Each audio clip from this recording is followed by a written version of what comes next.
दक्षिण में एक मल्लाह था, नाव चलाने वाला। बचपन से गोपाल जी से उसकी प्रीत हो गई, गोपाल जी से प्रेम हो गया। और किसी साधु ने यह कह दिया था कि बस ये कहना हम तुम्हारे लिए तुम हमारे लिए। उस बाल सुलभ मन में वो विचार, वो भावना अंकित हो गई कि बस हम गोपाल जी के और गोपाल जी हमारे। और बोले तुमसे कोई भजन साधन के लिए पूछे, तुमसे कोई घर संसार के लिए पूछे, तुमसे कोई व्यवहार व्यापार के लिए पूछे, तो बोले बस एक बात का जवाब देना। बोले गोपाल जी जाने हम क्या जाने। बोले बस गोपाल जी जाने हम क्या जाने। अब उसने तो यही मंत्र रट लिया, जो कोई पूछे बोले गोपाल जी जाने हम क्या जाने। अब उसके बालक बड़े हुए, एक कन्या दो पुत्र थे। कन्या के विवाह का प्रश्न उपस्थित हुआ तो पुत्रों से मिलकर उसने कहा कि नगर सेठ से थोड़ा सा धन लेकर और कन्या का विवाह करते हैं और फिर परिश्रम करके धन अर्जित करेंगे, सेठ का धन लौटा देंगे।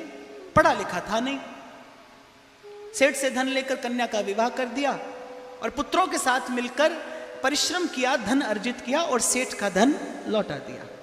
जिस दिन सेठ जी को धन लौटाने के लिए दिया, सेठ जी को रसीद देनी थी। सेठ जी ने देखा कि पढ़ा लिखा तो है नहीं। अब व्यापारियों की चालाकी तो आप जानते ही हो, तो उसने कहा पढ़ा लिखा तो है नहीं। उसने झूठी रसीद बनाकर दे दी, रसीद पर कुछ और लिखा और दे दिया और सच्ची रसीद अपने पास में रख ली।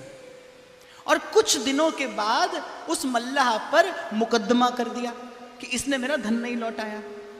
अब जब जज के सामने उपस्थित हुए तो उसने कहा कि तुमने रुपया नहीं लौटाया।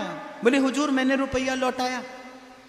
बोले जब तुमने रुपया लौटाया तो कोई था वहां।